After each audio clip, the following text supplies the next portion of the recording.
மனுஷன் பண்ணா மேன்மேடு, இதே நரி பண்ணா நரிமேடா? ஏய், என்னடா இன்ட்ரோ அது? என்னடா இந்த மனித பிறவி இயற்கையை சதைச்சு நாசம் பண்ணிட்டு இருக்கான்ற நினைச்சா உனக்கு எரிச்சல் வருது இல்ல? ஆமாண்டா, ரொம்ப வருத்தமா இருக்கு. நேச்சர் அடிச்சு நாசம் பண்ற இந்த டெக்னிக்கல் ஸ்கில் மனிதனுக்கு எப்படி வந்துச்சு? எங்க இருந்து வந்துச்சு? ஃப்ரம் வேர்?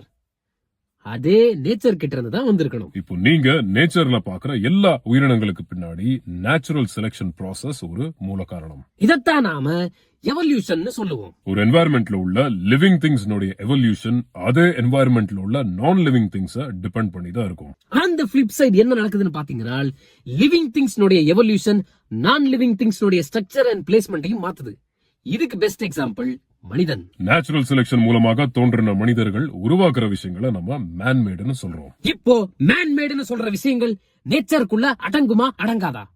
இங்கதான் பிலாசபி ஆரம்பிக்குது. இப்போ நம்ம மேன்மேடுன்னு சொல்லக்கூடிய விஷயங்கள் நேச்சருக்குள்ளதான் அடங்கும்னு நீங்க சொன்னீங்கன்னா, அப்போ ஒரு மனிதனுடைய திங்கிங் அண்ட் கிரியேஷனுக்கு நேச்சர் தான் காரணம்னு வச்சுக்கணும். அப்படிலாம் இல்ல.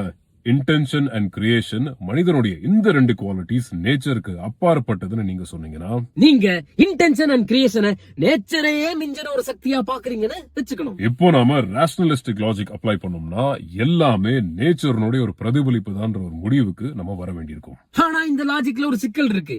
இப்ப எல்லாமே எக்ஸ்பிரஷன் ஆஃப் நேச்சர்னு சொல்றனால நீங்க மெஷின்ஸையும் மேமல்ஸையும் நேச்சருடைய ஒரு எக்ஸ்பிரஷனாக தான் எடுத்துக்கிறோம். அப்போ ஆர்டிபிஷியல் இன்டெலிஜென்ஸுக்கும் தவக்கலையினுடைய இன்டெலிஜென்ஸுக்கும் நேச்சுரல் செலக்ஷன் தான் அடிப்படையானதுன்னு வச்சுக்கணும்.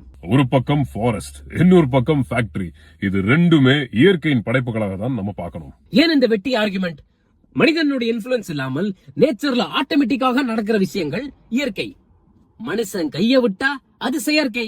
ஈஸியா முடிச்சு விட்டு போயிடலாம்ல. இங்கதான் இது மைண்ட் பெண்டிங் ஆர்குமெண்டாக மாறுது. இப்போ மனிதனுடைய இன்டென்ஷன் அண்ட் கிரியேஷன் நேச்சர் தான் சொன்னீங்க என்றால், intention and creation is intrinsic to நேச்சர்னு நீங்க உறுதியா இருக்கீங்க. நான் டியூவலிஸ்டிக் பிலாசபிக்குள்ள ஒரு கால விட்டீங்க. இல்ல, மனிதனுக்கு எப்போ இன்டென்ஷன் ஒன்னு ஆரம்பிக்குதோ அங்கதான் நேச்சர் அன்நேச்சுரல் ஆர் மேன்மேடாக மாறுது. which means that intention and creation நேச்சருக்கு அப்பாற்பட்டதுன்னு சொல்றீங்க. அதுக்கு என்ன அர்த்தம்னா, நீங்க இங்க நேச்சுரல் லாஸ் அண்ட் யூனிவர்சல் லாஸையும் தாண்டி ஒரு அன்நேச்சுரல் ஃபோர்ஸ் இருப்பதாக வலியுறுத்துறீங்க. இந்த தருணத்துல நீங்க டியூவலிசம் பிலாசபிக்குள்ள இன்னொரு கால விட்டீங்க.